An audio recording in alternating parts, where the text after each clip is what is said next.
I like now to talk about something you've also heard me talk about, and there's been some debate in our local press about what's happening with policing in D.C. and the number of police that we have in particular. So we wanted to give you a long view about where we are with the number of police, and we can talk a little bit about where I think we need to go. And Kevin and Lindsay, if you want to jump in to talk about the trajectory of policing, police hiring.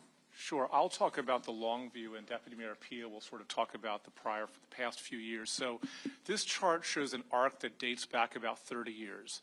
The first portion, you see a steady rise to try to drive towards 4,000 officers. That was achieved in 2008. Then you see a period of about 10 or 15 years where it undulates up and down, often for different reasons. There was a recession in 2008 to 2010. Budgets were cut as a result, and you see the numbers slide down. Then a push to build it back up to 4,000. Then there was a retirement bubble, largely from folks hired 25 years prior in the late 80s, early 90s. So it slides down to 3,700.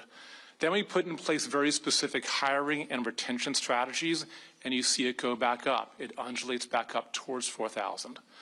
The difference now is that you see a departure from that trend up and down between 4,000 and 3,700 that you saw over the past 10 years. Starting in 2020, that began a steady decline. Part of this was a national trend where it was just more difficult to hire law enforcement.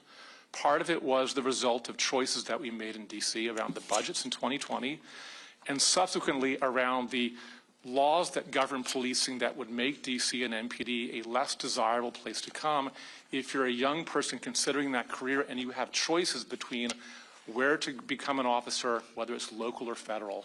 And I'll have DM Pia talk in more detail about what we've seen the past few years.